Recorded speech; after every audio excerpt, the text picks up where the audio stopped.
comprar un cheque, ir a hacer filas. Además, sus carnets lo hacen perder, no manejan su documento de identidad. O sea, hay resistencia todavía, especialmente en los trabajadores más antiguos, los más mayorcitos, digamos, ¿no? Los jóvenes, como quiera, se han adaptado y no tienen problema. Pero entre los mayores se resisten a ir al banco. Por lo tanto, hay que pagarles en un sobrecito, hay que poner la plata, 2.258,86 para cada trabajador.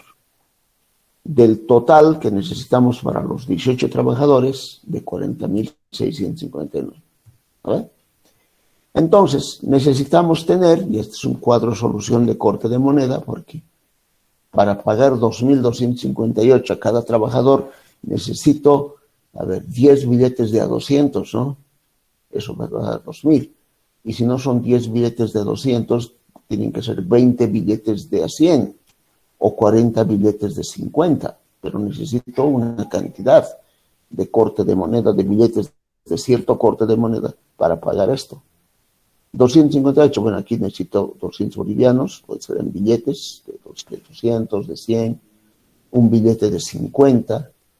Obligatoriamente necesito una moneda de 5 bolivianos, una moneda de 2, una moneda de 1, 8. 50 centavos acá, 20 centavos, 10 centavos y 6 centavos va a ser complicado. Ya le voy a dar una pastilita, un dulce como en el supermercado, ¿no? Tome su dulce, pastilita, 6 centavos. O le voy a dar cortado con 80 directamente, 6 centavitos, no voy a poder pagar. Siempre se da menos, difícilmente le voy a dar 90.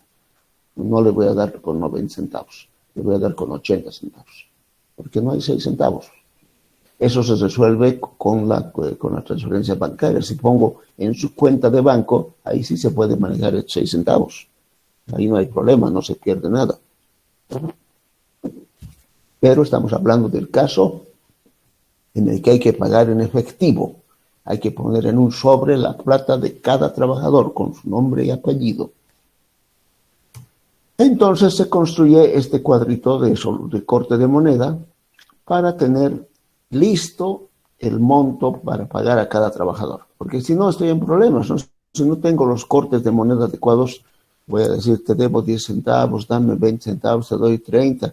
Anda a cambiar a la tienda de la esquina, por favor, voy a mandar al mensajero este billete de a 100 que te dé puras monedas de un boliviano. O sea, a la parada de Trujillo la tienda no tiene. Todo un lío, ¿no? Y cada mes ese estrés es pues innecesario. Tengo que buscar una solución. ¿Cómo voy a estar corteando, buscando el dinero para pagar exactamente a los trabajadores? Porque tengo que pagarse exactamente, no puedo darles más ni menos.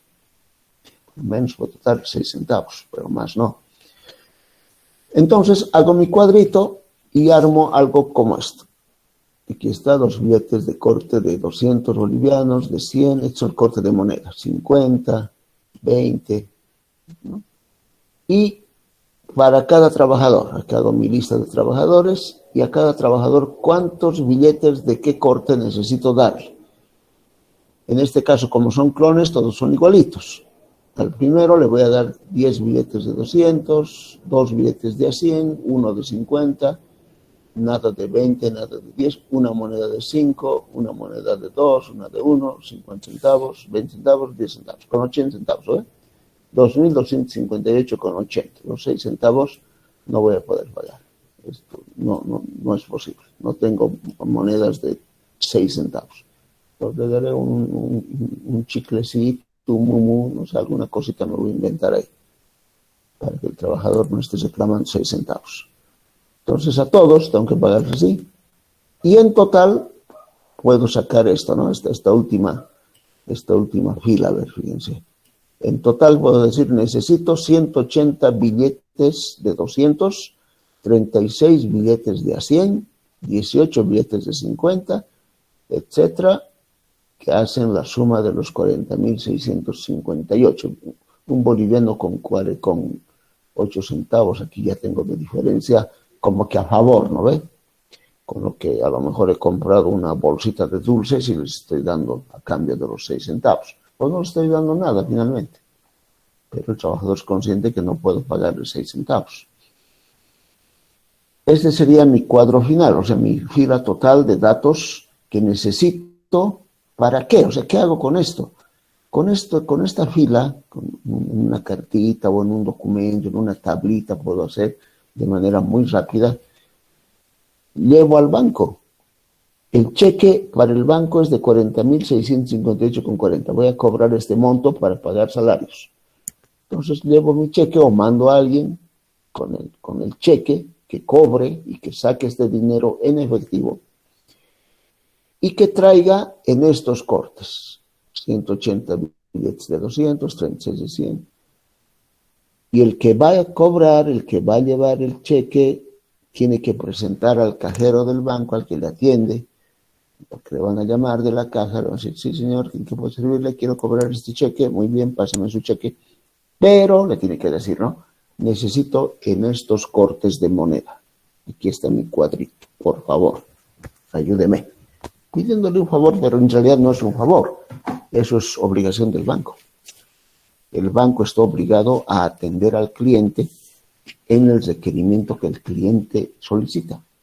Y en este caso es claro, necesito 40.658,40 bolivianos, que dice mi cheque, con estos cortes. Deme 180 billetes de 200, 36 billetes de 100, etc. Así como esté en mi cuadrito, por favor. Puedo aceptar alguna variación. En vez de 180 de 200, puedo aceptar 360 de 100, más los 36, 396 billetes de 100, si es que no tiene todo de 200. ¿No? Pero esta es mi propuesta. Entonces el banco debe hacer lo necesario para cubrir mi requerimiento, darme alguna alternativa de solución. Claro, yo le digo sobre el pago de salarios, entonces, entiendo. Y es parte de su trabajo, no tiene por qué enojarse el cajero, nadie tiene que ponerse incómodo. Es su trabajo y su responsabilidad. Eso por si acaso, jóvenes, cuando ustedes van a un banco, están con una entidad financiera, una entidad de servicios cualquiera, ustedes son los clientes, ustedes tienen la última palabra y tienen todo el derecho de exigir aquello, bueno, dentro de lo que corresponde, obviamente, no van a exigir cosas fuera de lugar. Tienen todo el derecho de exigir aquello que corresponde y que les ayude a tener un servicio como el que ustedes quieren. Lo peor que pueden hacer es no reclamar sus derechos. Ustedes tienen derecho a pedirle al banco así, cómo les quieren que les dé el dinero.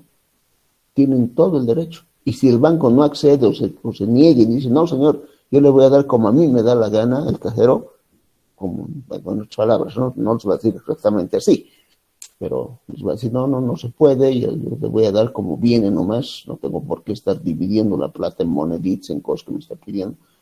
Si hace eso, ustedes tienen todo el derecho de quejarse. Hay un punto de reclamo en todo banco. Claro, es el mismo banco que atiende sus reclamos, pero tiene la obligación de atender al reclamo y de responder. Y por cada reclamo que se hace y reclamo justificado, los bancos reciben multas. La ASFI les sanciona, les hace pagar una multa y exige que a ustedes les den una explicación. Los van a llamar 2, 3 días después, van a decir, señor, mire, hubo un incidente en tal agencia del banco, va a disculpar, hemos resuelto el problema, etcétera, etcétera. Entonces, tengan en perspectiva y en cuenta eso, ¿no? No les están haciendo un favor. Este finalmente es dinero de la empresa, es su dinero. El banco les está haciendo un servicio nomás. Ellos más bien tienen el privilegio de tener las cuentas de la empresa, o sea que tienen la obligación de atender nuestros requerimientos. Bien, ese es el mecanismo que se aplica para poder cumplir con estos pagos cuando el pago es en efectivo. Claro, cuando esto es electrónico, cuando es transferencia bancaria, abono en cuentas masivas de los trabajadores, esto desaparece, ¿no? Es mucho más cómodo, más fácil. Además que los trabajadores tienen en su cuenta, su tarjeta, pueden ir al cajero, retirar dinero en el momento que quieran. Ya tiene ventajas la tecnología hoy en día. Pero aunque no lo crean, aquí hemos hablado de eso, ¿no? Aunque usted no lo crea, deberíamos tener un sector en la materia. Aunque usted no lo crea, esta forma de pago todavía se usa en, no diré muchas, pero en varias empresas de nuestro medio. Todavía se aplica este pago en efectivo. Todavía se aplica. El sector de la construcción es uno de los más conocidos en este sentido. Pagan cada semana en efectivo, tienen que pagar plata, contando billetes a los trabajadores. Y ustedes observen, vean cómo es el pago, ¿no? Conocen a alguien que les comente, que les hable, que les cuente cómo es que les pagan, cuál es el mecanismo que usan. Y se van a sorprender que hay muchas entidades, instituciones, empresas, bueno, varias, dije, no diremos muchas, varias que todavía usan el sistema y tienen este problema que les estoy mencionando. Todos los meses tienen este problema por no hacer un cuadrito de corte de moneda como este. No hay este cuadro, o sea, no hacen esto. Solamente saben cuál es el líquido pagable y el total. Y con la plata están ahí buscando cambio, anotando que te debo 20 centavos, me debes 10, toma 50, te voy a dar un boliviano después. Enredos y hay problemas. Que no me has pagado, que no me has devuelto, que me faltó la plata, que me sobró la plata. Problemas.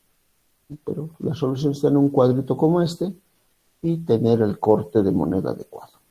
¿Ok? Esto como parte complementaria para su conocimiento, fruto también de la experiencia.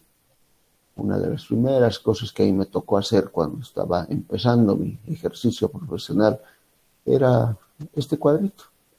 Esto es decir, bueno, hagamos un cuadro, pues, ¿cuál es el problema? Todo el tiempo había lío con esto del pago de salarios en efectivo. Entonces dijimos, sacamos un cuadrito, vayamos al banco y funcionó.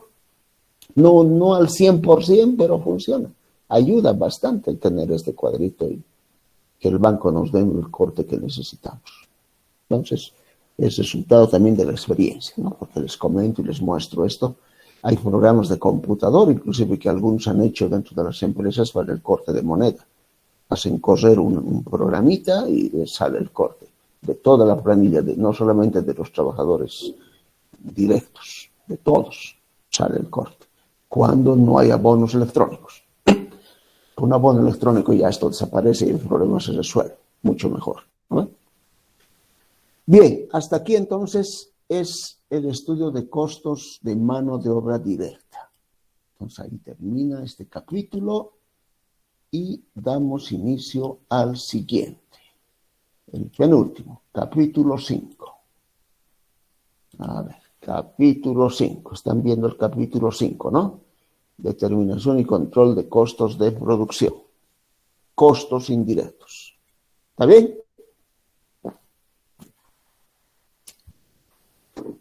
Se lee, ¿no? Bien, Jorge.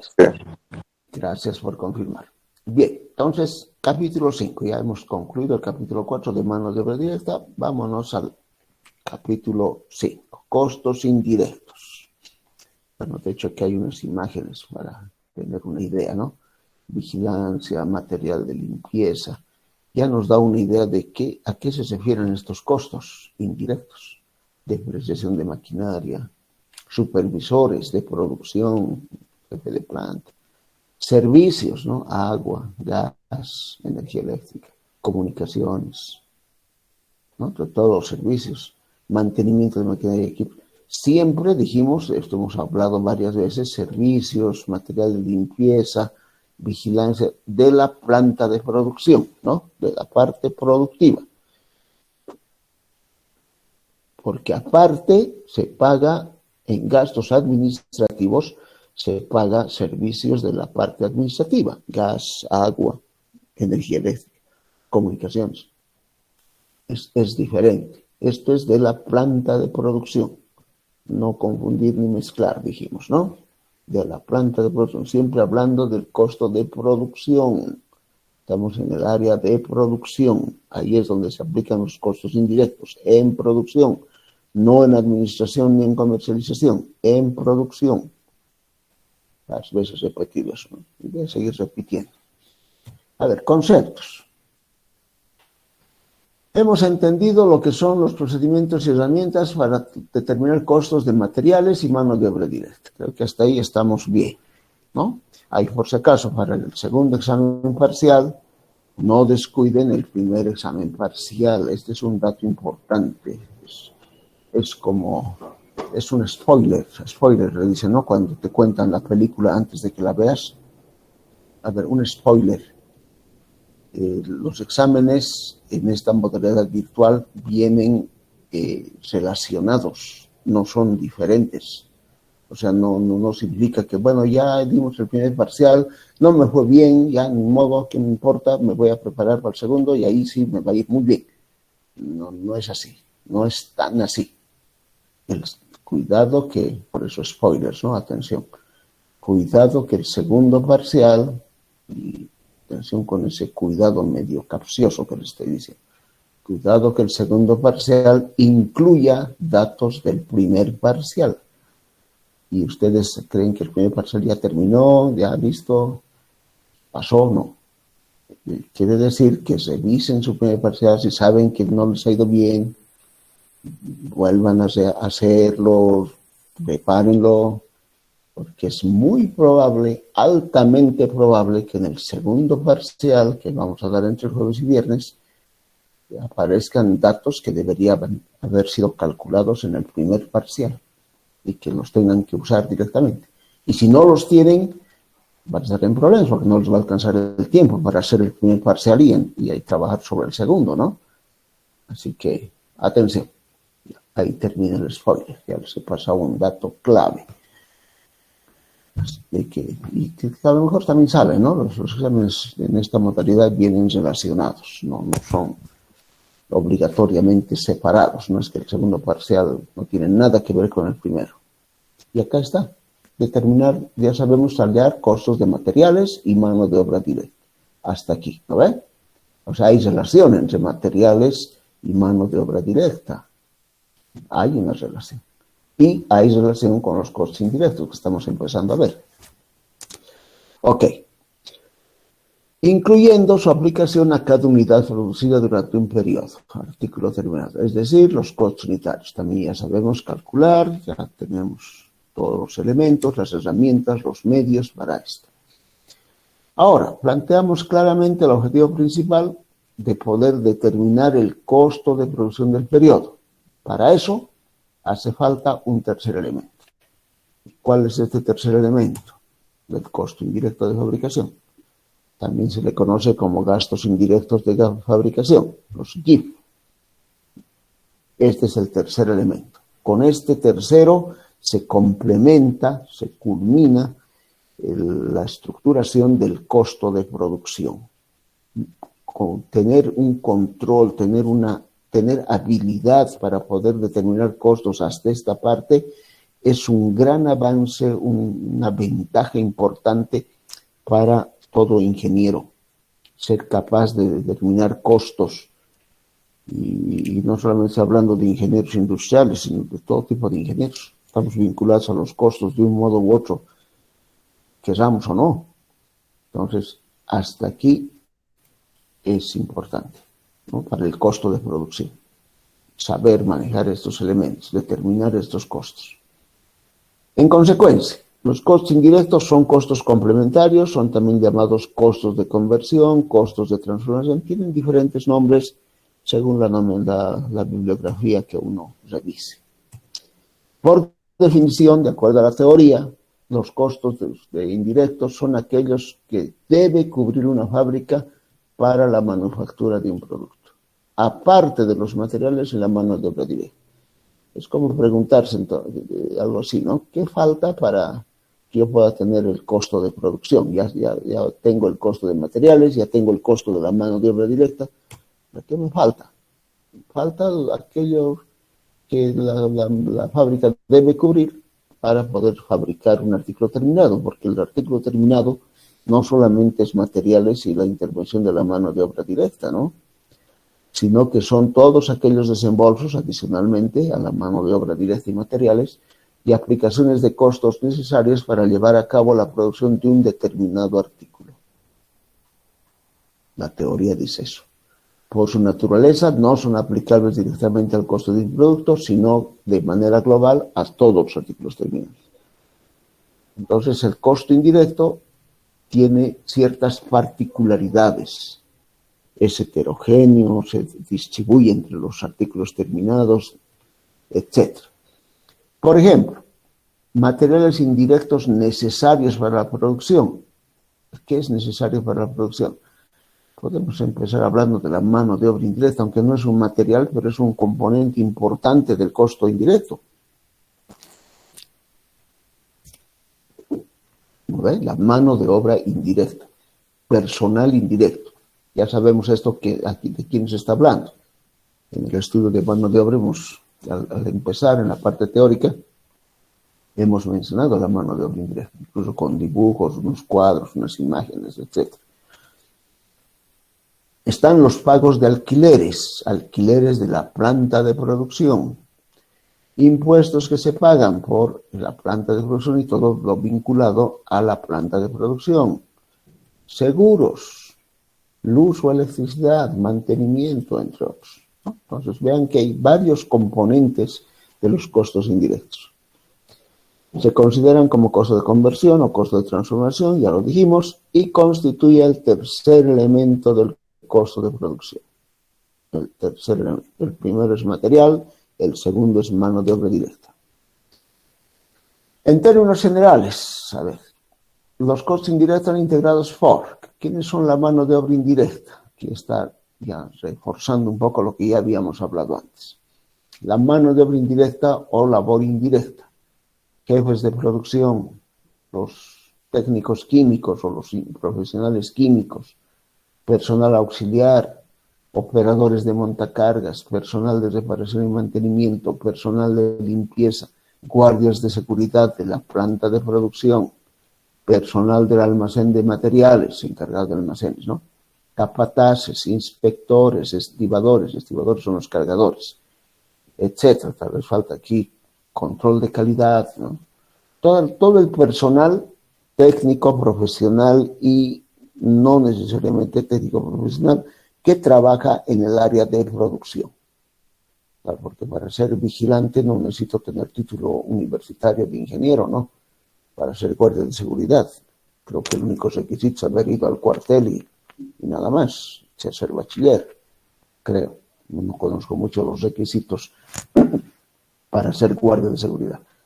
Pues hay personas como estas, los guardias, que no necesitan mayores requisitos que un buen entrenamiento físico, y otros, como los químicos, jefes de producción, que sí necesitan ser profesionales en el área. Entonces, todos ellos son mano de obra directa, indirecta, se les paga salarios, sueldos y tienen un costo. Y eso es parte de los costos indirectos, ¿no? Materiales indirectos, suministros, por ejemplo, agua para el aseo y uso de los baños y lavandería, detergentes de limpieza, combustibles de la maquinaria, montacargas, repuestos, lubricantes, materiales para reparaciones y mantenimiento, materiales indirectos, siempre y cuando todo esto se utilice en la planta de producción, porque el agua para el aseo y uso en los baños de la administración, también se usa agua, ¿no? De la administración es gasto administrativo, eso va a estar aparte, no va a ser costo indirecto, va a ser gasto administrativo. Ahora, si el problema está que es el mismo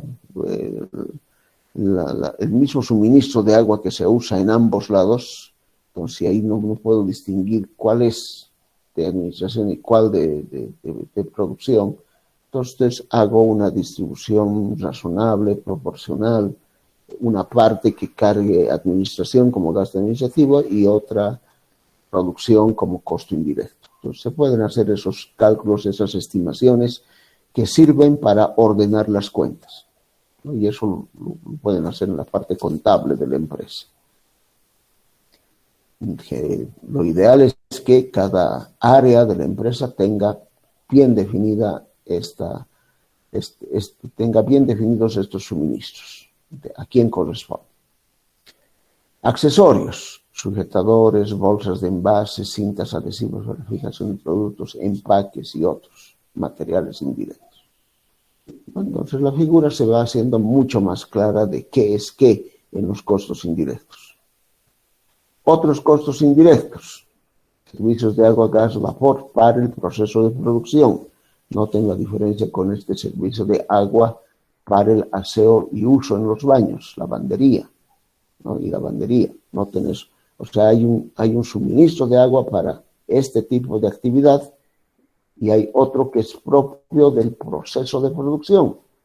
No puede necesitar agua para refrigerar algún tipo de proceso o para, incluso como material directo, ¿no? El agua. Hay empresas que fabrican agua. Bueno, fabrican en el buen sentido, ¿no? Procesan el agua.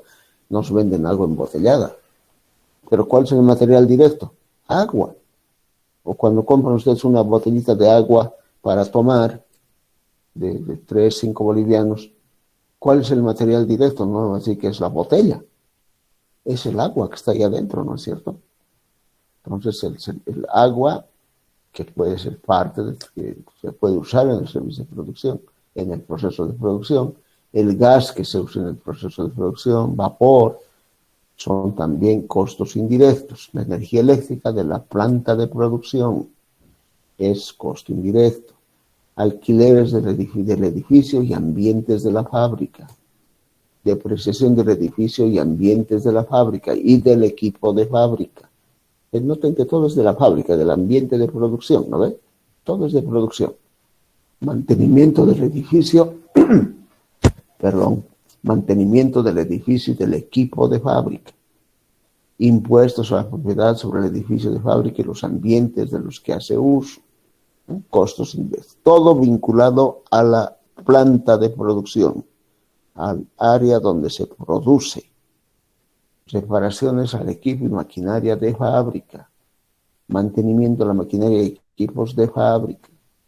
Servicios de comunicaciones, teléfonos, transmisores, intercomunicadores, redes, etcétera, que se utilizan en los ambientes de fábrica, de producción. Todo vinculado a eso. O sea, aquí no está nada que diga de administración, ¿no ve? Ni de comercialización. Todo es del ambiente de producción, por eso son costos indirectos.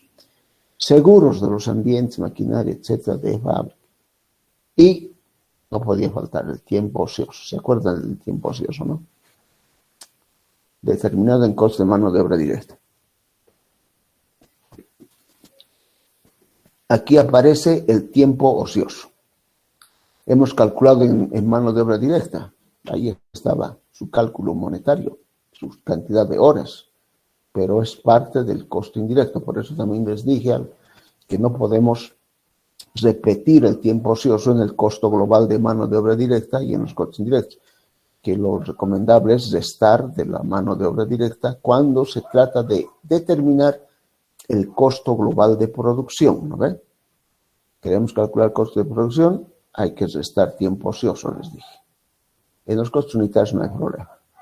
Entonces aquí aparece como costo indirecto, tiempo ocioso. Características de estos costos son necesarios para el proceso de producción.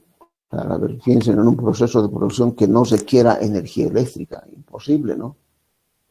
El proceso de producción requiere energía eléctrica. Son costos necesarios para el proceso de producción. Afectan generalmente a toda la producción estos costos. La maquinaria, el proceso de producción mismo con todas las máquinas, los insumos, los empaques. Por ahí ingresa el material directo, sigue una línea y salen los artículos terminados en el proceso de producción. En ese proceso de producción hay una serie de elementos que generan costo. Los empaques, la energía eléctrica, los lubricantes, el mantenimiento de la maquinaria, los salarios del personal, que es mano de obra indirecta. Todo, ¿no ve? Ahí se genera. De ahí emergen los costos indirectos. Son propios de este escenario. Por eso, repito, no confundir con gasto administrativo. No puede aparecer en costos indirectos el sueldo de la secretaria o del contador. Aquí no hay secretaria ni contador, por lo menos en un sistema de producción no es necesario, ¿no? El contador está en la parte administrativa. Ahí tiene que cargarse ese costo. Entonces, todo lo que tiene que ver con el ambiente de producción. Son de naturaleza heterogénea, claro. Estamos hablando de energía, estamos hablando de suministros, salarios, de todo, ¿no? Todo lo que sea necesario. Ahí están limpieza, insumos de limpieza. Y no son originados por el producto, pero lo afectan directamente. O sea, no son propios del producto como tal, pero afectan al producto. Toda la depreciación de maquinaria, por ejemplo, el uso de energía eléctrica, ¿no? Afectan al producto, pero no se originan por el producto. Se clasifican, así como hay costos, la clasificación de costos en general, también hay clasificación de costos indirectos. Y se pueden clasificar por su variabilidad y conducta. ¿Se acuerdan de los costos fijos y los costos variables? Aquí se puede hacer también una clasificación de ese tipo, de costos indirectos fijos y costos indirectos variables, bajo la misma lógica con la que hemos trabajado costos fijos y costos variables. No varían con los cambios de volumen, por ejemplo, alquileres, seguros, depreciación de bienes de uso, sueldos del personal de almacenes, euros de producción, mano de obra indirecta, etc. Y los variables, ¿no? Varían con la producción, materiales indirectos, combustibles, reparaciones, coste de mantenimiento. Entonces se pueden hacer clasificaciones. Los teóricos de los costos pueden hacer muchas clasificaciones de estos, tal como en una tarea que les había pedido, ¿no? Ahí se han debido dar cuenta que se pueden clasificar los costos de diferentes formas. Y acá igual, por la forma como se divide la fábrica, costos indirectos colectivos, costos indirectos departamentales. De alguna manera nos interesa ver esta forma de clasificar los costos indirectos por departamentos. Esto es lo que vamos a aplicar. Se aplica en un departamento o sección determinada. El sueldo del jefe de taller, después del motor del fulón de recurtido, combustible del compresor auxiliar del extrusado, repuestos de los confeccionadores. O sea, por departamentos o áreas de trabajo, también llaman algunos autores. Aquí, ¿qué áreas pueden identificar? ¿Qué secciones? ¿Qué departamentos? Jefe de taller, hay un taller, ¿no? Talleres. Repuestos del motor del fulón de recurtido. Hay una sección que se llama recurtido. Son departamentos, ¿no? De taller, de recurtido. Bueno, el fulón es una especie de mezclador donde se hace el curtido de cueros, por ejemplo. Eso se le llama fulón. Combustibles del compresor auxiliar del extrusado. Hay una área que se llama extrusado, donde están las extrusoras, máquinas. Repuestos de las confeccionadoras. Hay máquinas confeccionadoras. Entonces ven que hay departamentos que se pueden identificar, talleres, recurtido, extrusado, confección, ¿no? A eso se llaman los costos indirectos departamentales. Y son los que nos van a servir para trabajar con la determinación de costos indirectos. Eso vamos a usar, los departamentales.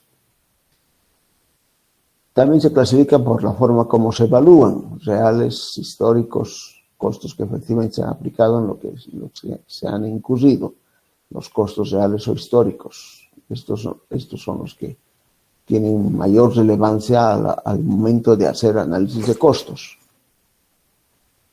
Se contabilizan después de ocurridos.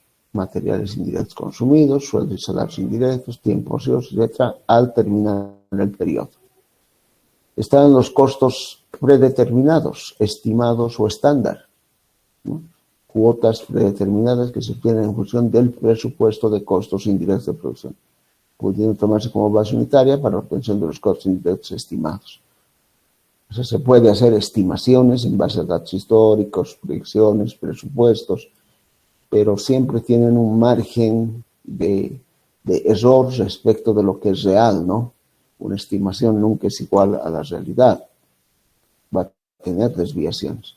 Entonces, puede clasificarse los costos de esta forma, con presupuestos, estimaciones, etcétera, pero deja siempre un margen de holgura, de cierta incertidumbre respecto de los datos reales. Lo mejor, obviamente, es siempre trabajar con datos reales o históricos. La desventaja de datos reales o históricos es que hay que contabilizarlos después de ocurridos, cuando acabe el periodo, mientras que los estimados predeterminados o estándar se los puede trabajar previamente, antes de que empiece el periodo, ¿no ve? Esa es la gran ventaja. Entonces, si la empresa está dispuesta a trabajar con costos predeterminados, estimados o estándar, previo al inicio del periodo, y luego corregir las desviaciones, está bien. Es una forma correcta de llevar adelante los costos también. Pero lo recomendable siempre es trabajar con datos reales o históricos, aún con la desventaja de que eso se va a tener al final del periodo. Por su contenido, costos indirectos de materiales, de mano de obra, de otros, etc. Pueden haber diferentes formas de clasificar costos. Ahí hemos visto un resumen general, diríamos, de lo que es y lo que nos interesa, los costos departamentales, por departamentos. Los costos indirectos y su relación con el tipo de empresa productiva. Aquí viene un detalle importante. Para hacer el tratamiento de los costos indirectos, necesitamos especificar o identificar claramente el escenario. O sea, ¿dónde vamos a aplicar el cálculo de los costos indirectos? Esa sería la pregunta. ¿Dónde se va a hacer? Y eso tiene que ver con el tipo de empresa productiva de que se trate. Y en la práctica, lo que vamos a llevar adelante, ya aterrizando la teoría de los costos indirectos, es acumular, sumar los costos indirectos del periodo y luego distribuirlos. O sea, pónganse en la mente eso. ¿Qué hay que hacer con costos indirectos? Hay que sumarlos, tener un total, cuáles son esos costos indirectos, y luego hay que distribuir entre los productos terminados. Así de fácil.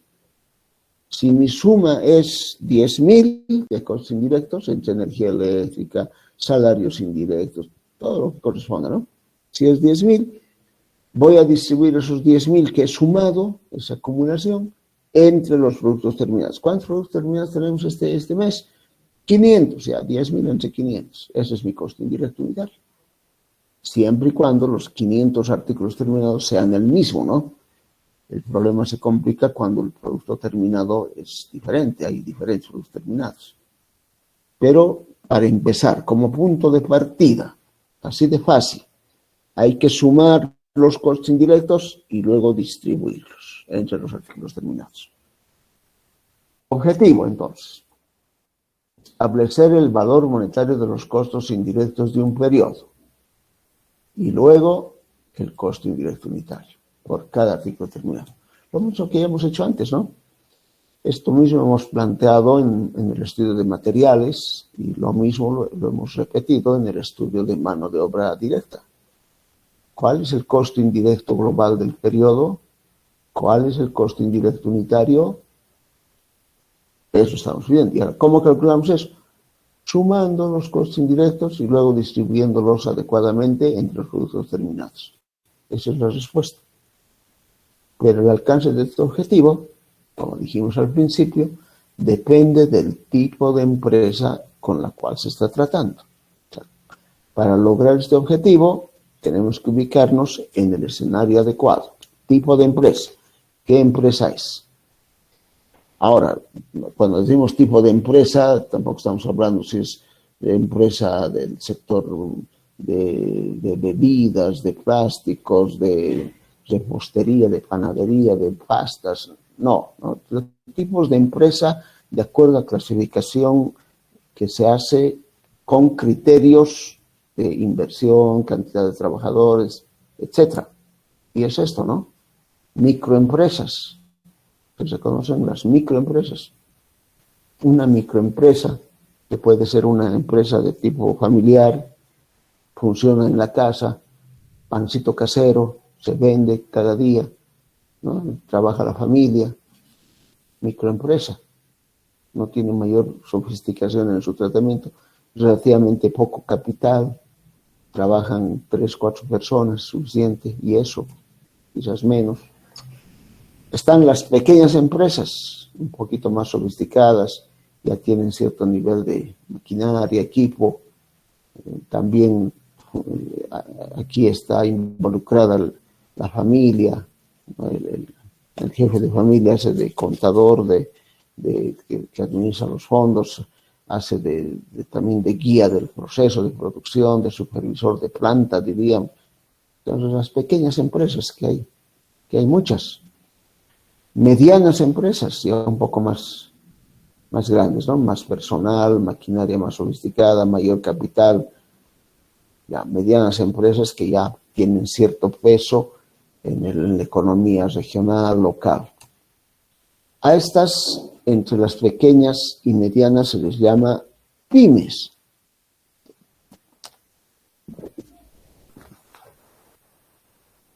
Han oído hablar de las pymes, ¿no? Les suena conocido el término. Las pequeñas empresas y las medianas se conocen como pymes. Y si incluimos a las micro, tenemos las MIPYMES. También conocido, ¿no? El término. Y ya fuera de las pymes y las MIPYMES están las grandes empresas. Las grandes empresas. Ya tienen trabajadores en cantidades significativas, capitales invertidos, mercados mucho más amplios. Esta es la clasificación que se reconoce en nuestro medio para los tipos de empresas. Micro, pequeñas, medianas y grandes empresas. Entonces, para que ustedes puedan complementar esto y puedan leer un poquito más sobre los tipos de empresas, van a buscar en la bibliografía criterios, atención, criterios para identificar una empresa como pequeña, mediana, grande o microempresa. ¿Qué criterios se aplican? ¿Qué criterios se utilizan? ¿Por qué se dice que una empresa es pequeña? ¿Por qué se dice que una empresa es mediana? ¿Qué criterios se aplican? Y pueden hacer una especie de tablita, no necesitan abundar mucho en teoría, que sea algo muy práctico para ustedes mismos, no tanto para que me entreguen a mí, ¿no? Sino que ustedes hagan un cuadrito donde diga, a ver, tipo de empresa micro, criterios, número de trabajadores, ya, para las microempresas, ¿cuántos trabajadores debe tener una empresa para ser considerada micro? Debajo, pequeña empresa, mediana empresa, grande. La microempresa de 1 a 3 trabajadores. Pequeña de 4 a 8. Supongamos, ¿no? Le estoy dando así un dato de memoria. No le estoy diciendo que es esa calificación. Para medianas empresas, de 9 trabajadores a 20. Para grandes, de 21 para arriba, digamos. 21 a 100, no sé. Más de 100 ya no se sabe, ¿no? Debe haber criterios. Entonces, eso, nada más, así un cuadrito. Cantidad de trabajadores, o criterio 2, criterio 3, 4, 5 criterios, los que la bibliografía registra. Y eso es estándar, eso aplica a todo nivel, ¿no? No es que unos dicen una cosa, otros dicen otra cosa. En nuestro país, en Bolivia, hay una forma de clasificar las empresas de esto que les estoy mencionando, de esta manera como les estoy mencionando, con algunos criterios. También sería bueno que lean un poco, esto ya como sugerencia, sobre lo que es la realidad de la empresa en Bolivia, en nuestro país. Acá hay datos que nada más se los muestro como referencia. Fíjense que el mayor número de firmas, dice esta publicación, desde la Razón, de una fuente, de una entidad que hace este tipo de estudios, el mayor número de firmas se instaló en el eje central. ¿Qué quiere decir eso? Que las empresas que se han ido emplazando en Bolivia están preferentemente en el eje central del país, es decir, en los departamentos de La Paz, Santa Cruz y Cochabamba. A eso llamamos el eje central, ¿no? Y los porcentajes son de este tipo. La Paz, 35%. Santa Cruz, 25%. Cochabamba, 19%. La que tiene mayor cantidad de empresas emplazadas en su territorio es La Paz. Pareciera que no, ¿no? Cualquiera diría, no, es Santa Cruz. La Santa Cruz está creciendo a un ritmo acelerado. Puede que en el tiempo alcance a La Paz y supere a La Paz. Es muy probable. Estos datos son del año 2017, si no me equivoco, hace 4 o 5 años atrás. Entonces es probable que esto esté cambiando lentamente. Pero hasta ese momento, esta era la estructura. Pero llama la atención esto otro, tipo de empresa, ¿no? Por tipo de empresa. Esto sí es llamativo y da para pensar y hasta para preocuparse. Fíjense que las grandes empresas en el país, grandes empresas, ustedes van a ver cuáles son los criterios de las grandes, ¿no? No llegan ni al 0,5%, somos 0,3% las grandes empresas. Ni al medio, casi nada, ¿no? Pequeñas y medianas están arañando el 5%. Pequeñas y medianas empresas, 4,8%.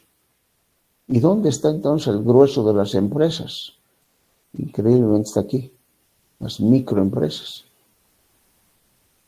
Por eso es que La Paz aparece pues con un 35%, porque si ustedes saben o han leído o han escuchado acerca de la estructura económica de la ciudad de El Alto, por ejemplo, la mayoría de estas microempresas están ahí. Empresas familiares, funcionan en sus casas, la sala se ha vuelto taller de confecciones, ¿no? Y trabajan microempresas, están registradas como microempresas. Y por eso La Paz tiene la mayor cantidad de microempresas. Y probablemente dentro de este 25% que muestra Santa Cruz estén estas grandes empresas. La mayoría tiene sede en Santa Cruz, ¿no? De las grandes. Y las medianas están distribuidas en Santa Cruz, Cochabamba y La Paz también.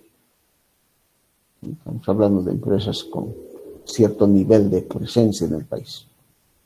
Esto es interesante, es importante, y yo les animo a que ustedes lean, investiguen, estén atentos a las noticias, inclusive que aparecen sobre la estructura empresarial en Bolivia, el empleo en Bolivia, porque son datos que nos interesan, ¿no? Son parte de nuestro ejercicio profesional, nos ayudan a formar criterio, a tener información. Y alguien decía, personas sin información, personas sin opinión. Si no tienes información, ¿qué puedes opinar? ¿Qué puedes decir? Pero si conoces estos datos más actualizados, puedes hablar de la realidad de la estructura empresarial en Bolivia y las necesidades que existen. Esto a mí me muestra una gran necesidad de crecimiento y avance y oportunidades. Que el 0,3 sean grandes empresas y que el 5% sean medianas, ya me dice que hay mucho por hacer acá. Hay mucho por hacer. Cómo convertir estas microempresas en pequeñas y luego pasar a medianas. ¿Qué hay que hacer? ¿Dónde hay que presionar? ¿A quién hay que reclamar? ¿Cómo hay que trabajar? Emprendedurismo, innovación, tecnología, ideas, industrialización de materias primas, tantas cosas que se pueden hacer. ¿Y quiénes van a hacer eso? ¿Los abogados? ¿Quiénes van a llevar adelante ese tipo de propuestas? ¿Los psicólogos? ¿Los economistas? Tal vez los economistas algunos. Los ingenieros, ¿no? Ustedes. Así que este cuadrito ahí me dice que hay grandes oportunidades para ingenieros. Que tengan ideas, que tengan propuestas, que sean realmente pues ingenieros, ¿no? Con ganas de ir adelante. Fíjense esto. Datos interesantes que me muestran oportunidades. Así lo veo yo, como una oportunidad para los jóvenes ingenieros que tenemos hoy en día en formación. Hay mucho por hacer en nuestro país. En Cochabamba hay mucho por hacer. Que muchos miran Santa Cruz, ¿no? Dicen, me voy a ir a Santa Cruz, o me voy a ir a La Paz. Me voy a ir del país finalmente. Pero Cochabamba necesita. Hay mucho por hacer en Cochabamba. A ver, ¿qué más? El empleo, el otro tema que les decía, ¿no? La tasa de formalidad del empleo. Formalidad, es decir, que de los trabajadores, ¿cuántos son formales? Están bajo la Ley General del Trabajo.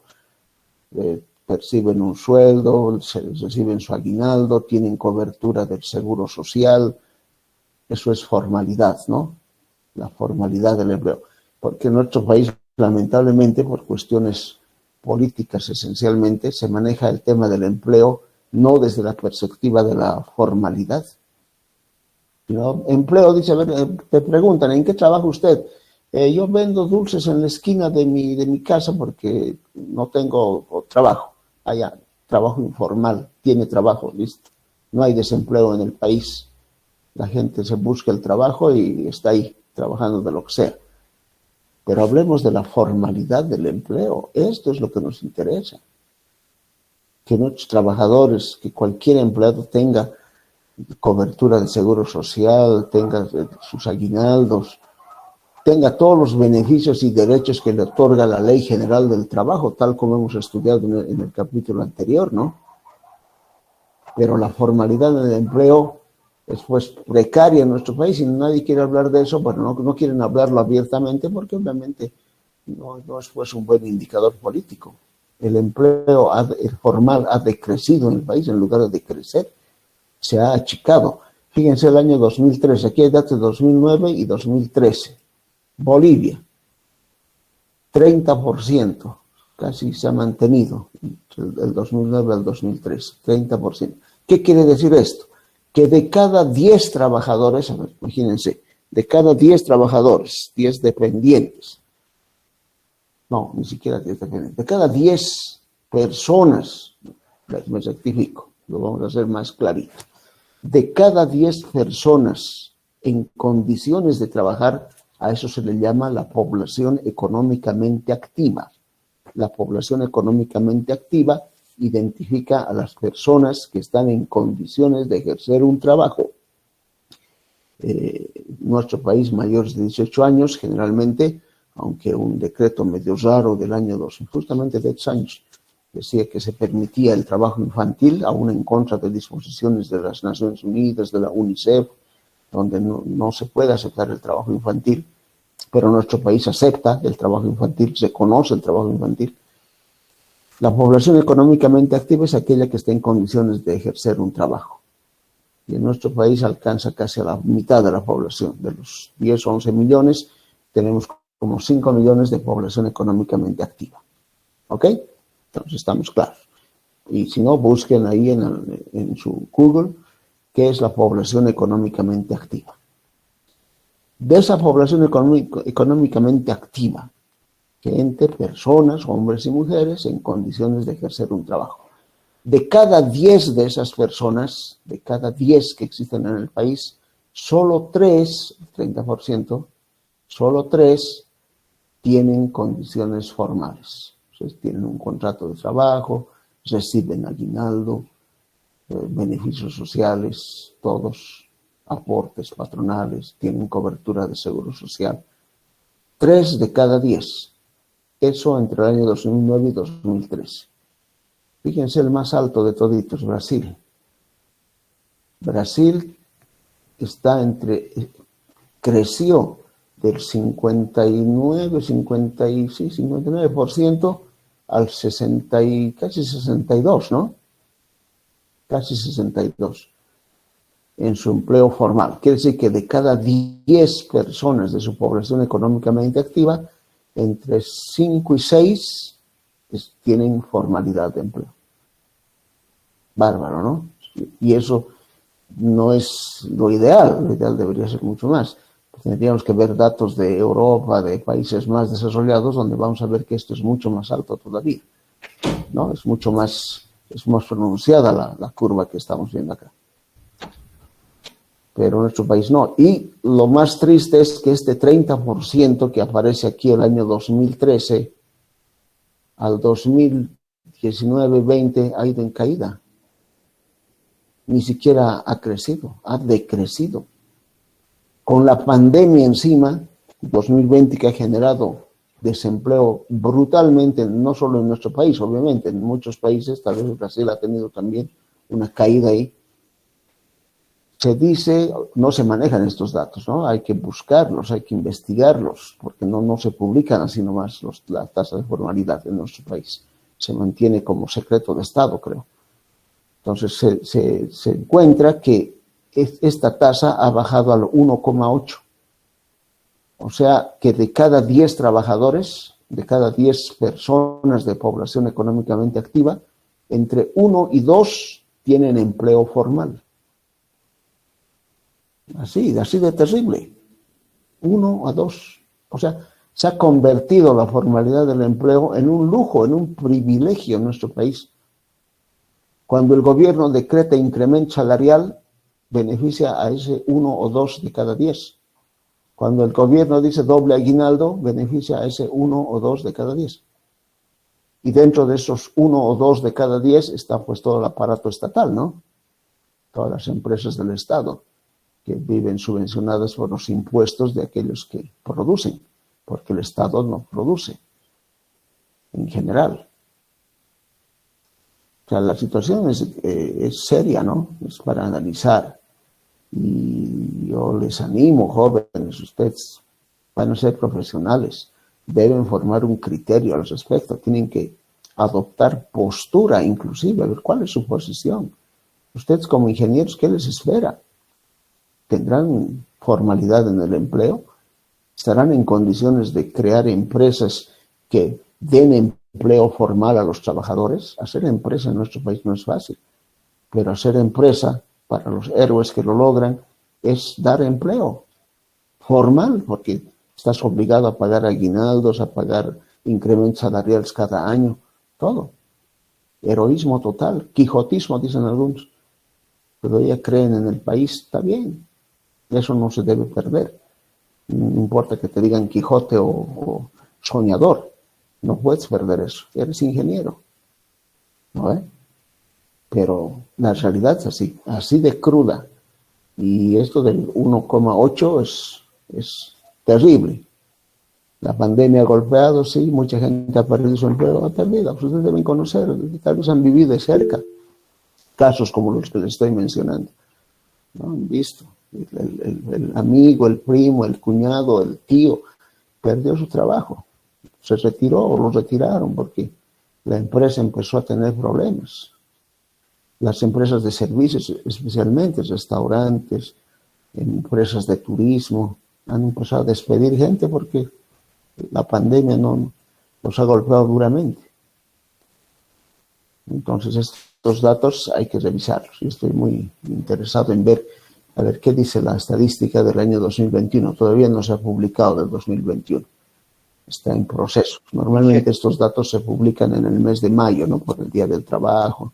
Ahí se publican, se muestran a la sociedad. Muy camufladitos algunos. Pero me interesa la tasa. Salió el del 2020. ¿Sí? ¿Y qué datos hay? Salió el del 2020. Salió ya el 2020. Que sí, no lo dicen como directamente, usan siglas. El PI dicen, las personas económicamente inactivas, lo ponen. Y que lo suman las personas que son mayores de edad, que ya no están en condiciones de trabajar y justamente lo que usted mencionaba, ¿no? Que ahora consideran que las personas mayores a 65 años ya no son personas activamente, o sea, aunque trabajen, no se les considera. Y en los bancos también están, eso mismo dicen, que si pasas de los 65 años, no puedes adquirir un préstamo. Entonces, por eso los descartan y eso, más las personas que no tienen desempleo, superan a la población económicamente activa dependiente. ¿Y qué porcentaje manejan con los dependientes? El 21.1%, pero solamente han publicado el área urbana. Que es solamente de urbana. Excelente. No del área rural. Esas cosas, ¿no? Muy bien, muy bien. Eso es lo que interesa para ustedes, para que sepan, conozcan y tengan un baño de realidad. Si se están publicando de un área por segmentos, ¿no? Está a propósito, pues, para no mirar lo global. Y ahí están hablando de un 20%, o sea, 2 de cada 10. De todas maneras, se confirma nomás que estamos entre el 1,8 y el 2, ¿no? En general, hasta el año 2020. A ver, veremos qué pasa con 2021. Pero no deja de llamar la atención. El tema del empleo precario en nuestro país es una realidad dramática. Por eso tenemos tantos gremiales, comerciantes, choferes. Son informales, ¿no? Informales. Aparte que son sectores que no tributan lo que debieran, no pagan impuestos como corresponde. Entonces la carga impositiva va quedando cada vez más pesada en el sector formal, que no sé si tendrá la espalda como para aguantar un tiempo más, porque eso puede colapsar cualquier momento. Para tomar en cuenta, jóvenes, ¿no? Para tomar en cuenta. Y lo que su compañero aporta me parece muy interesante, así busquen datos del año 2020 que ya están publicados y del 21 que seguramente van a salir en los próximos meses. Ahora vean que la fuente de este gráfico que les estoy mostrando es la CEPAL, ¿no? Una fuente confiable, tampoco hay que ver cualquier fuente, hay que saber qué fuentes consultar. La Comisión Económica de América Latina, CEPAL, la Base de Organización Internacional del Trabajo, Sistema de Información y Análisis Laboral de América Latina y el Caribe. Datos que muchas veces los mismos gobiernos proporcionan a estas instituciones porque por moral están obligados a mostrar datos a estas instituciones, ¿no? Entonces, eso para que también tengan algo para buscar e investigar. Así que se los voy a consultar en algún momento. Bueno, esta clasificación de empresas. Esto es lo que les decía, esta tareita van a hacer para ustedes. Esto no va a ser para entregar. Esto no es para entregar. Aunque dice aquí plataforma, voy a poner este cuadrito en la plataforma.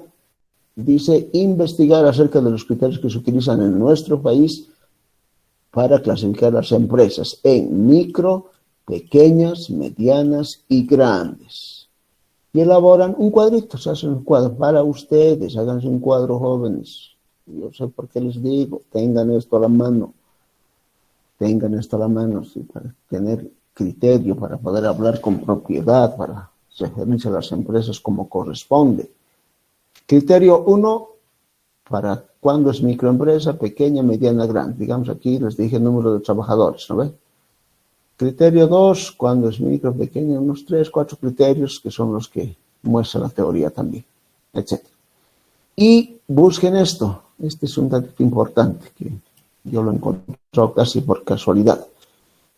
La fórmula matemática que se aplica en las entidades financieras del país, de acuerdo a las normas ASFI que regulan la actividad bancaria financiera en nuestro país.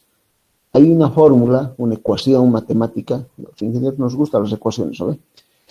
No, nos lo han puesto más bien en este documentito, está esa fórmula, nos lo han puesto. De hecho, aquí está, esto es para los ingenieros. Si les gusta fórmulas, tome esta fórmula, aplique y en esa fórmula, poniendo datos, sale un indicador, un número, un resultado.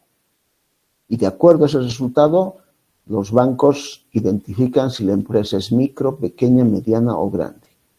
Yo puedo ir representando a mi empresa y decir, yo soy mediano. Me va a decir, a ver, muéstrame sus balances, pásenme tal cosa, me va a pedir información, ¿no? Y en el banco van a hacer el cálculo y van a decir, no, señor, usted no es mediano. ¿Cómo que no? Yo soy mediana empresa, mi empresa es significativa. No, aquí de acuerdo a nuestros indicadores usted es pequeño. No puede ser, así es, ¿no? Eso dicen las normas. Entonces es interesante conocer esto. Vean en esa fórmula matemática y creo que tiene un ejemplo inclusive ahí. Y explicar la forma de su uso para identificar el tipo de empresa. Si tiene su forma de uso con datos simulados donde dice cuándo es grande, cuándo es pequeña, etc. O sea, complementan este cuadrito. ¿Ok? De eso les hablaba. Es una tarea para ustedes. Para ustedes, esto no necesitan entregar. Pero hagan, muchachos. Lo voy a poner como tarea en Classroom y voy a poner ahí, no es necesario entregar, pero hagan la tarea. Ok. Una vez vistos estos temas que no dejan de ser importantes, trascendentales, están el cálculo de los costos indirectos. Ahora ya, aterrizamos el tema. Costos indirectos en micro y pequeñas empresas. ¿Cómo se calculan los costos en micro y pequeñas empresas? Aquí hay unas imágenes de micro y pequeñas empresas. Esta es una señora que confecciona prendas de vestir en su casa. Una microempresa, diríamos. Es una pequeña empresa familiar donde está el papá, el hijo, hace un pancito, galletitas, alguna cosa. La esposa también ayuda. Ahí están haciendo los cálculos. Pequeñas empresas. Se consideran así, micro y pequeñas, aquellos talleres de tipo artesanal, semi-industrial. Producen a pedido pequeñas cantidades de artículos terminados. Son generalmente de carácter familiar, ¿no? Interviene el núcleo de la familia. Se emplean registros no necesariamente formales, un cuadernito, una cosa donde van anotando pedidos de clientes, las ventas del día, las compras que han hecho. No poseen altos montos de capital, ¿no? Las micro y pequeñas empresas. Este es un marco de los criterios que les he pedido que ustedes investiguen. Esto es muy general, muy ambiguo inclusive. ¿A qué llamamos alto monto de capital? ¿No? O sea, puede ser discutible. Para mí un alto monto de capital puede ser $500,000, pero para una pequeña empresa un monto de capital alto puede ser 50,000 bolivianos. Entonces son términos relativos que nos dan una idea. Lo que van a tener ustedes con precisión para decir esta es pequeña, esta es micro y esta es mediana, son los criterios que les he pedido en la tablita que van a hacer como tarea, ¿no? Ahí está, fuera de discusión que si la empresa es pequeña, micro, grande, ¿cómo es? Acá estamos un poco hablando de temas más relativos. No poseen altos montos, no hay división del trabajo, no hay secciones ni departamentos, no se diseñan documentos, ¿no? Son características de las pequeñas y microempresas. Y en el mejor de los casos, contablemente se elaboran los libros mayor y diario, ¿no? O sea, muy poca contabilidad técnicamente aplicada. No, obviamente no tienen un contador, no pueden darse el lujo de pagarle a un contador. En consecuencia, como este es el escenario de las micro y pequeñas en general, los costos indirectos simplemente se registran y se acumulan durante el periodo. O sea, solo se hace una sumatoria de los costos indirectos que se acumulan durante el periodo. ¿Y cómo se distribuyen? Los costos indirectos acumulados durante el periodo, la sumatoria se debe distribuir entre los productos terminados de dos maneras. Partes iguales, donde la sumatoria de los costos indirectos acumulados se constituye en el costo indirecto del periodo, la sumatoria, esto ya es el costo indirecto del periodo, se divide entre la cantidad de artículos terminados, costo indirecto unitario. Entonces, partes iguales, ¿no? Todos los costos que hemos acumulado, que hemos sumado durante el periodo, la sumatoria, se divide entre la cantidad de artículos terminados. De manera muy sencilla y rápida. Esa sería su ecuación. Costo indirecto unitario igual costo indirecto global dividido entre la cantidad de artículos terminados. En partes iguales. El problema está que esta distribución solo aplica si el producto es único, ¿no ve? Si es un único producto no hay problema. Esto funciona directamente y no tiene mayor discusión. Y lo bueno, entre comillas, es que muchas microempresas y algunas pequeñas trabajan con producto único, ¿no? Solo hacen una cosita. La microempresa fabrica banquitas o sillas de comedor, punto, listo. Ni siquiera tiene variedad, es un solo tipo, ya, ¿no? Microempresas y en pequeñas cantidades. Entonces, como es producto único, el costo indirecto unitario no es más que dividir costo indirecto entre la cantidad de artículos terminados. Así de fácil. No tiene mayor vuelta. ¿Qué pasa si el producto no es único? Si hay más de un producto. La distribución se hace proporcionalmente. Número 2. Proporcionalmente. En este caso, los costos indirectos globales, el costo indirecto global es el mismo que el anterior, ¿no? Es el acumulado, la sumatoria. Eso no va a cambiar. Sigue siendo el costo acumulado, la sumatoria de costos indirectos.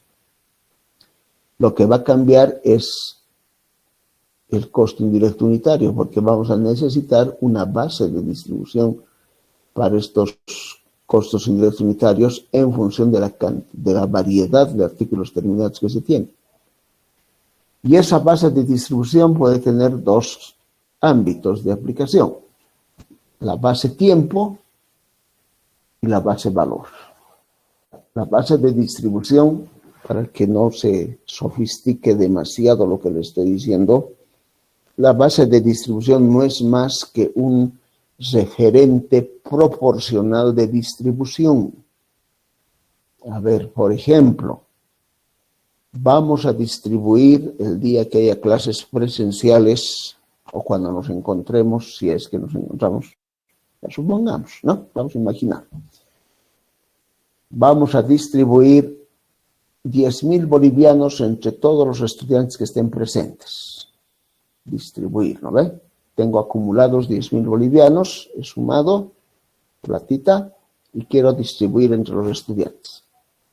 Llegamos al aula, ahí están los que están presentes y digo, muy bien, vamos a proceder a la distribución. Y alguien pregunta, ingeniero, ¿y cómo vamos a distribuir? ¿Cómo quieren, les puedo decir, ¿no? ¿Cómo quieren que distribuyamos? Todos van a decir, partes iguales, partes iguales. ¿Cuántos están aquí? Somos 100, ya, 10.000 entre 100. A 100 bolivianos, ¿no? A cada uno, partes iguales. Todos van a querer partes iguales. Pero yo les diría, no, jóvenes. No puede ser partes iguales. ¿Por qué? Es injusto. No. Acá no se trata de un tema de justicia o injusticia. Además que igualdad no es sinónimo de justicia, ¿no ve? Algunos han aparecido hoy día recién, otros han estado participando en la clase desde el primer día, entonces no está bien partes iguales. Vamos a buscar una base de distribución, un criterio para distribuir adecuadamente este dinero. Entonces pueden venir criterios tan alocados o fuera de lugar como, por ejemplo, a ver, por peso. Ya me he traído mi balanza. Vamos a distribuir por peso.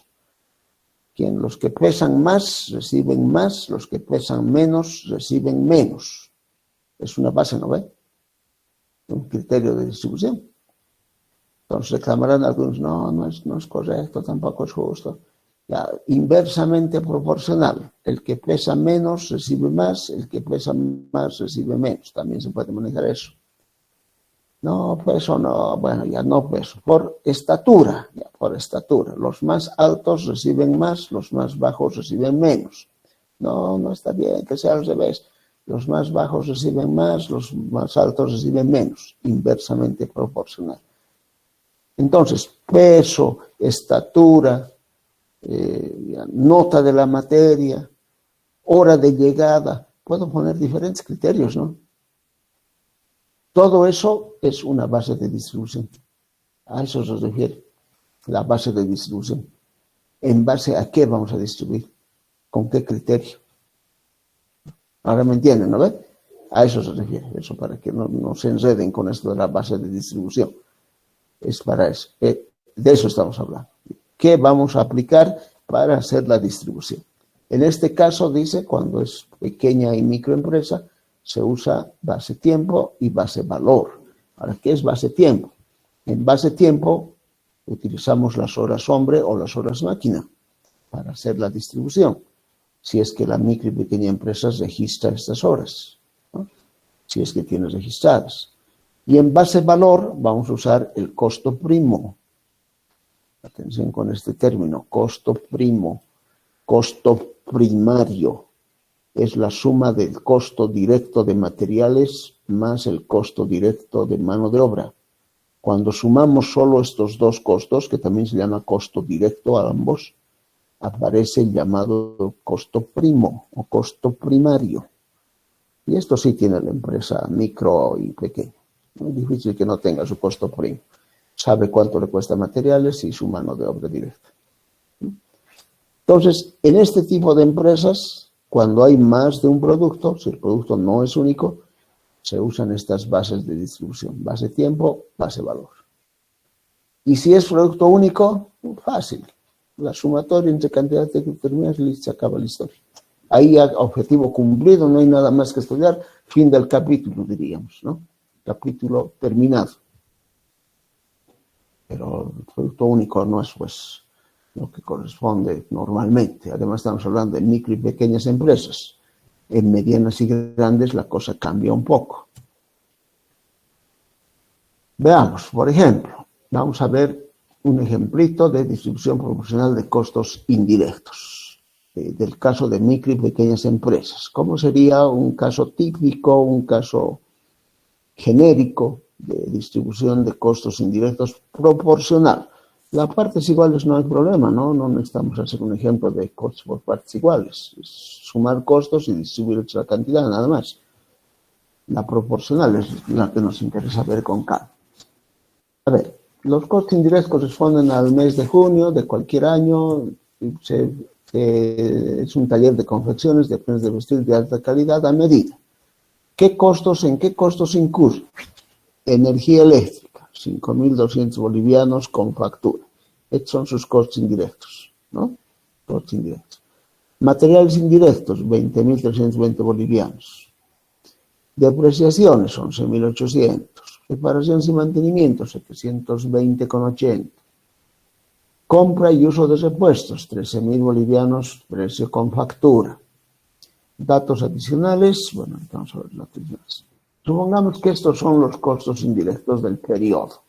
Cualquier periodo, ¿no? Acá lo que menos interesa es de qué mes, de cuándo, nada. Cualquier periodo.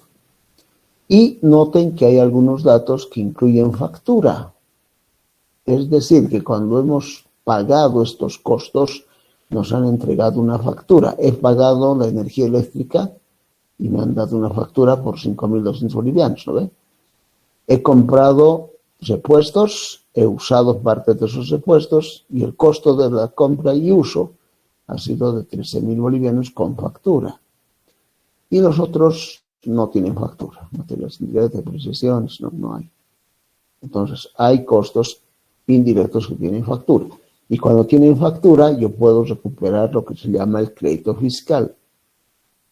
Y eso quiere decir, igual que aplicábamos en el caso de materiales directos, que tengo que restar el 13%, que es nuestro acuerdo sobre el IVA, del monto total que se está pagando por el servicio que se contrata. O sea, que 5.200, solo voy a registrar 5.200 menos el 13% de 5.200.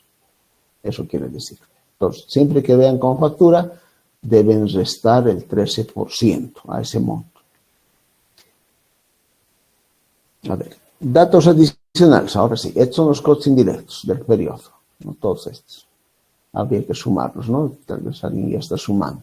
5.200 menos el 13%, más 20.000, más 11.800, más 720, más 13.000 menos el 13% de 13.000. Entonces, eso ahorita vamos a ver cuánto de ese total. Datos adicionales. ¿Qué se ha producido durante el periodo?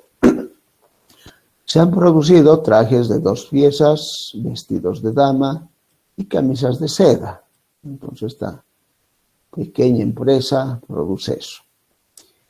¿Qué cantidad? 18 juegos de trajes de 2 piezas, 22 unidades de vestidos de dama y 4 docenas de camisas de seda. Vean las unidades, ¿no? Juegos, unidades, docenas. No necesariamente es kilos, metros, litros. Puede haber unidades de esta naturaleza. ¿Cuánto se ha gastado en materiales? ¿Cuánto se ha utilizado? En el traje, 72.600. En vestidos de dama, 97.000. En camisas, 148.000. En mano de obra, 7.300, 5.000, 8.000. Para cada producto. Las horas hombre que se han empleado. 320 horas para los trajes de 2 piezas, 280 para los vestidos de dama, 160 para las camisas de seda. Y horas máquina. Noten la diferencia entre horas máquina y horas hombre.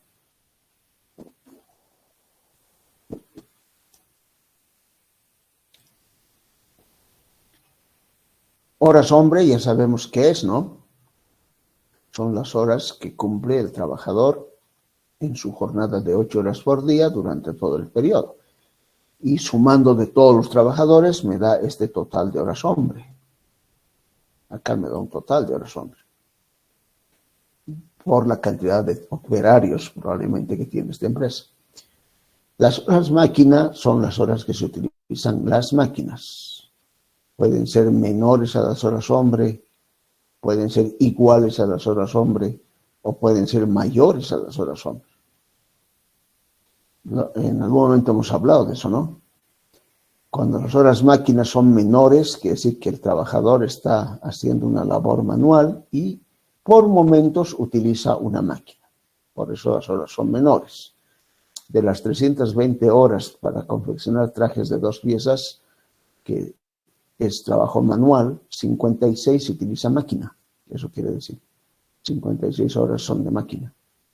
Dentro de estas 320, no es que sean adicionales, ¿no? Las máquinas se usan 56 horas dentro de las 320. Igual en los vestidos de dama y en las camisas de seda. Cuando es igual, 320 igual a 320, digamos, quiere decir que todo el tiempo se ha hecho en máquina. Todas las horas hombres se han usado con máquina, iguales. Y cuando es mayor la hora máquina, entonces es que es un proceso automático. Se puede dejar la máquina funcionando y no es necesario que el trabajador esté presente. Máquinas autónomas que pueden trabajar 24 horas al día y el trabajador solamente 8. Entonces las horas máquina van a superar a las horas hombre. ¿No es cierto? Bueno, aquí están registradas ambas. Horas máquina y horas hombre. Datos adicionales, los costos indirectos acumulados. Veamos entonces, ¿cómo hacemos la distribución proporcional de estos costos? Base tiempo, en base horas hombres vamos a utilizar. Estos son ya los costos indirectos acumulados. Aquí está procesado lo que les dije, lo que ustedes estaban haciendo, ¿no? La suma, el 13% restando, total costo indirecto y el total costo indirecto. 48.675,20 es el costo indirecto acumulado del periodo. ¿Está bien? ¿Se ubican de dónde sale eso? Verifiquen, miren un ratito. Asegúrense de que están entendiendo de dónde sale ese costo. Está bien, ¿no? Tal vez alguien ya ha estado haciendo y tiene el mismo resultado. Ok, entonces entienden de dónde sale. Por lo tanto, los costos indirectos acumulados del periodo son 48.675,20 centavos. Ese es el costo indirecto acumulado. O sea que el primer elemento del objetivo, que es hallar el costo indirecto global, no es difícil, no es solamente sumar los costos indirectos y tener ese total, nada más. 48.675. Una sumatoria tan simple. Y esto que estamos haciendo, esto que aparece aquí, esta sumatoria así sencilla, sirve para todo tipo de empresas, no solamente para las micro y pequeñas. Cuando veamos medianas y grandes, igualito. Va a ser exactamente lo mismo. O sea, una sumatoria sencilla, simple, vulgar y silvestre, normal, natural, criollita, sin maquillaje, o sea, sumar nada más. Eso es el costo indirecto global del periodo. Y ya está, resuelto, ¿no? El objetivo. 48.675,20. El problema está aquí. ¿Cómo calculamos el valor del costo indirecto unitario? Ese es nuestro problema. Aplicaremos distribución proporcional con base tiempo. Ok, vamos a hacer eso. En este caso, las horas hombre, que se mostraron en el cuadro de datos adicionales. Podrían ser también las horas máquina, no hay problema. Entonces, vamos a usar en este caso distribución proporcional, base tiempo, horas hombre. Aquí está el cuadro de datos adicionales, por si no lo tienen a la vista. Y aquí aparece las horas hombre y las horas máquina. Horas hombre es la que vamos a usar como base de distribución. Y tendríamos este cuadro solución. Traje de 2 piezas, la cantidad, horas hombre. Sumatoria de las horas hombres, 760, ¿no? Estamos sumando nomás. Ahora, costo indirecto en bolivianos, 48.675. Este es el resultado total tenemos. Y tenemos que calcular el costo indirecto unitario. Esto nos interesa. ¿Cómo hacemos? Anotamos los totales. Costo indirecto, 48.675,20. Total a los hombres, 760. Los dos datos están ahí. Estos son los costos indirectos acumulados y los 760 ahora hombre. Por regla de 3 simple, para los trajes de 2 piezas. A ver cómo sería. Hacemos la relación, regla de 3. Calculamos ese X que corresponde a las 320 horas. Resolvemos la regla de 3 y nos da 20.494,82. Está bien, ¿no ven? 320 por 48.675,20 dividido entre 760. Igual 20.494,82. Este resultado que acabo de encontrar lo voy a colocar en el costo indirecto en bolivianos para el traje de 2 piezas. 20.494. ¿Estamos? Y bajo esa lógica calculo los costos indirectos para vestidos de dama, camisas de seda, etc. Aplicando regla de 3. Y me da resultados. 17.992,97 y 10.247,41. Acabo de distribuir proporcionalmente en base horas hombre los costos indirectos entre los 3 productos que se mencionan en este ejemplo. El traje, los vestidos y las camisas. Nada difícil, ¿no ven? Nada difícil. A ver. Este es el cuadrito, el mismo cuadro. Este es el mismo cuadro. Cálculo de determinación de costos indirectos unitarios. Cuadro de solución. Ya podemos llamarle al traje, al producto, traje de 2 piezas, producto A, producto B, producto C. Podemos hacerlo más accesible la información. Y para el costo indirecto unitario se aplicará una sencilla división, que es el costo indirecto en boliviano sobre la cantidad de artículos terminados. Para el traje de 2 piezas, 20.494,82 entre 18. ¿Vale? O sea que sale 1.138,60 bolivianos el juego. Este resultado lo acomodo en la columna que corresponde a costo indirecto unitario. 1.138,60. Para vestidos de dama, aquí está en detalle, 17.932,97 sobre 22 unidades. Eso da un resultado de 815,13 bolivianos por unidad. Lo pongo en la casilla correspondiente. 815,13. Y finalmente las camisas de seda. 10.247 entre 4 docenas a 2.561,85 la docena. Ese resultado lo anoto igual en costo indirecto unitario. Y ya está, ¿no?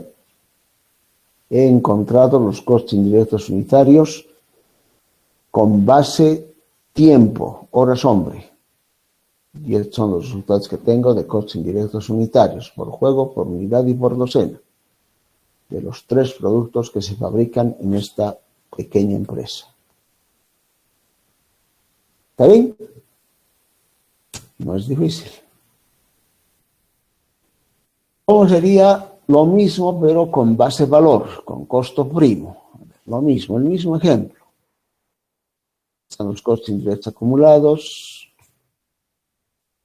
48.000, y calculamos el costo indirecto unitario. Se aplicará distribución proporcional con base valor.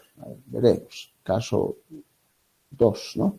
Base valor. ¿Cómo se calcula con base valor? Costo primo. Ahora, considerando como base el costo primo, que es también llamado costo directo, que se ha mostrado ya antes, tenemos lo siguiente. Tengo que tener los costos, ¿no? Cuadros, datos adicionales y el costo primo. Tengo que calcular esta columnita de costo primo, esto no tenía. Tengo el costo de materiales, tengo el costo de mano de obra directa, sumando ambos me da costo primo. Material directo más mano de obra directa. ¿Está bien? La suma de ambos. Y construimos el cuadro solución. ¿Cómo sería mi cuadro solución? Simplifico un poco lo que ya hice. Están los productos, ABC puedo poner aquí. La cantidad, juegos, unidades, docenas, y el costo primo que corresponde.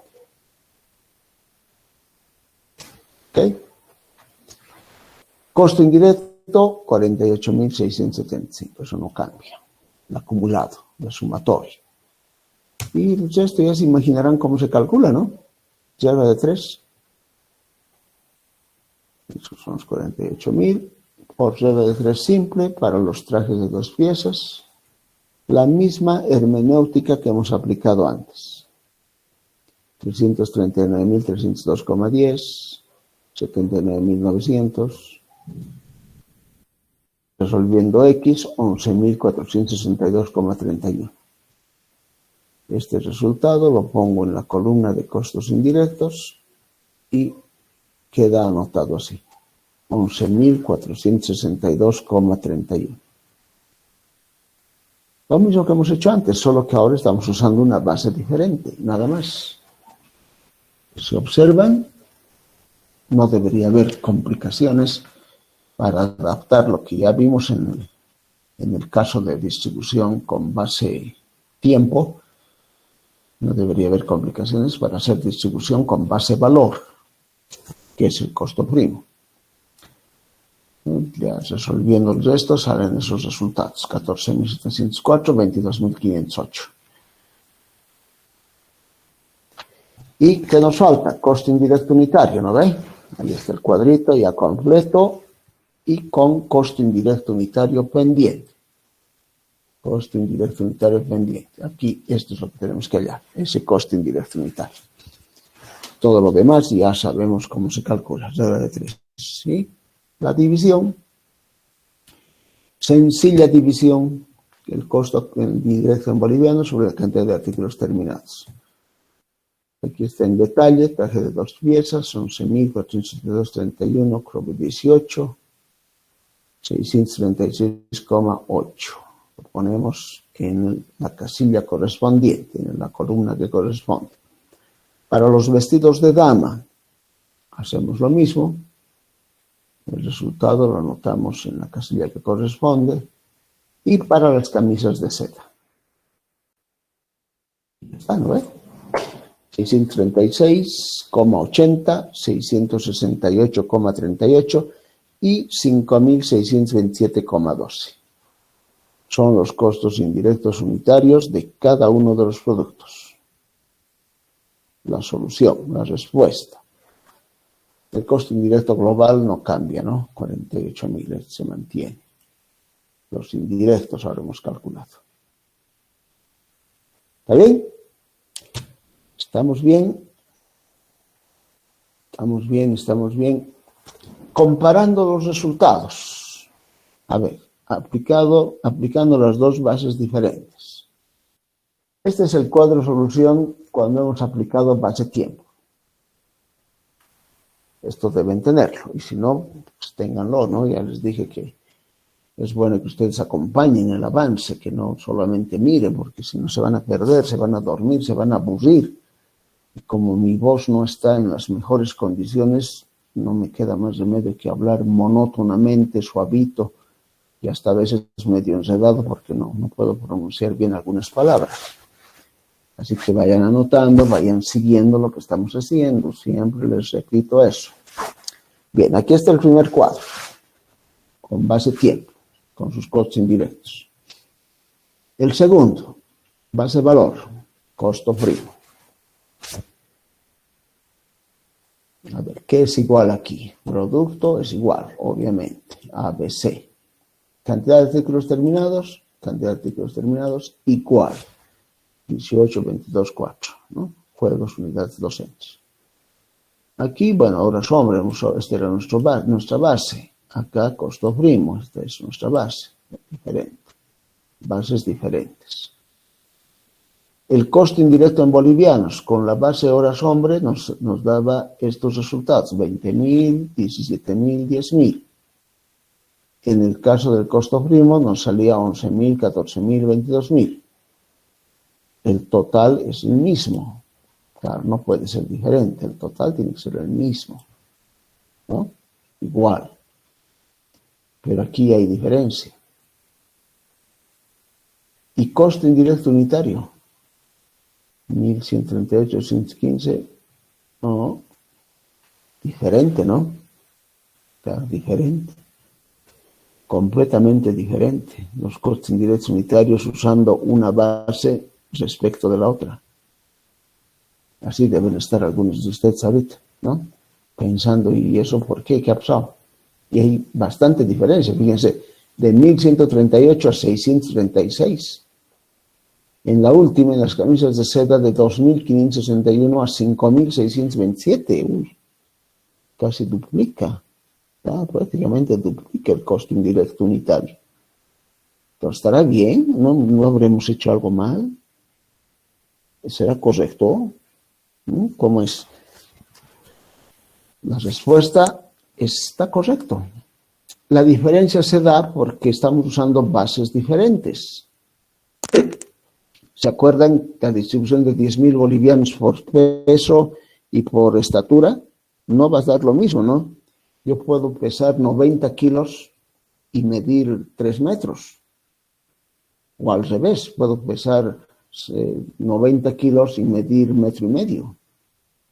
Entonces, no va a ser igual la distribución con una base respecto de otra. No tiene por qué ser igual, no tiene por qué siquiera aproximarse.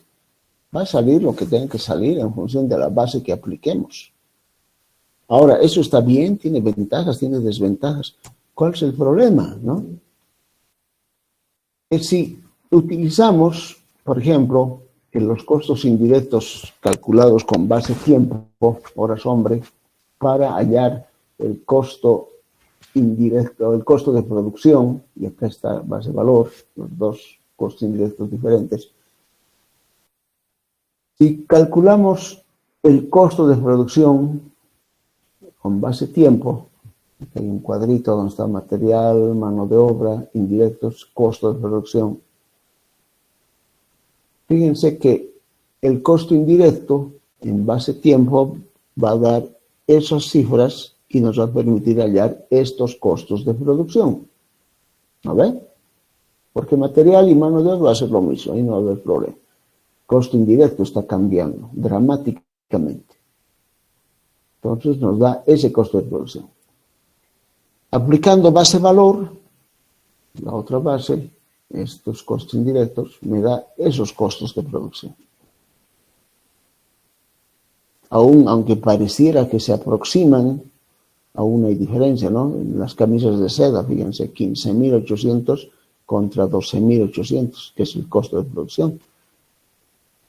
No es que esté mal, sino que esto me da una ventaja. Me permite fortalecer ciertos productos, ciertos artículos terminados respecto de otros. En algún caso me conviene, desde el punto de vista del precio de venta, utilidades, etcétera, que mi costo de producción sea 12.000 para las camisas. Pero en otros me conviene que ese costo sea nomás de casi 16.000 en beneficio de los otros dos, de los vestidos de dama y tarjetas piezas que pueden tener un menor costo de producción. O sea que aquí ya viene criterio, ¿no? Criterio de ingeniería. ¿Qué me conviene? ¿Cuál le da mayor competitividad a mi producto en cuestión de precios en el mercado?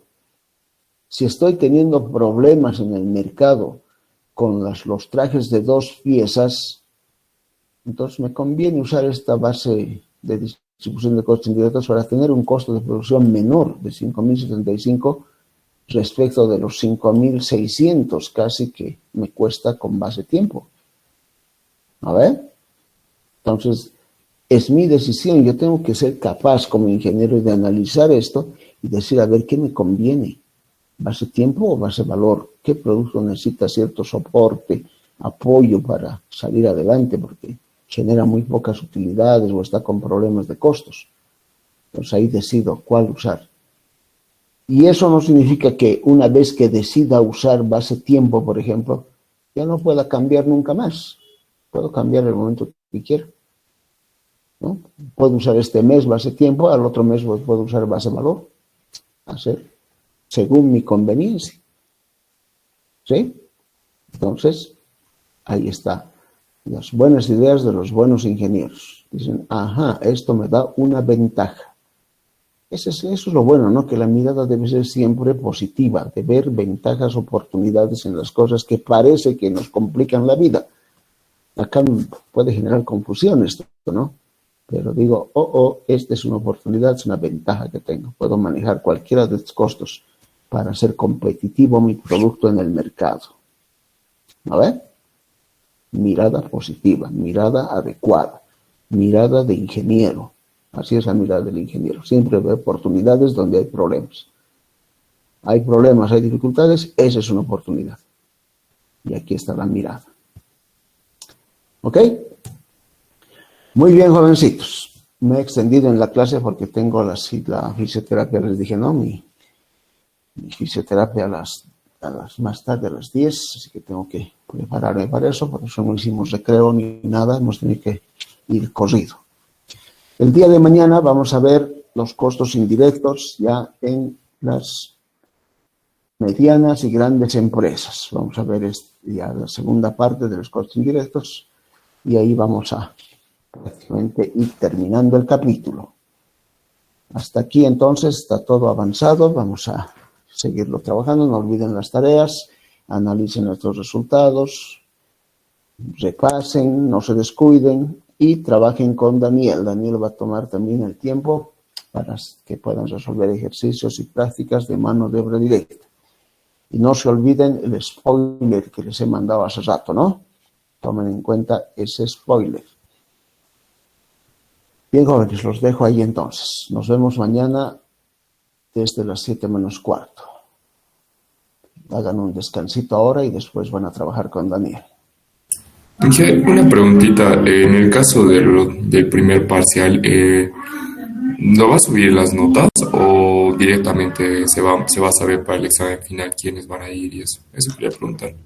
Para el examen final solamente, no va a dar tiempo para subir notas y procesar todo. Voy a procesar todo corrido, primer, segundo parcial, listo. Y final. ¿Ok? Está bien, gracias. Ok, listo, jóvenes.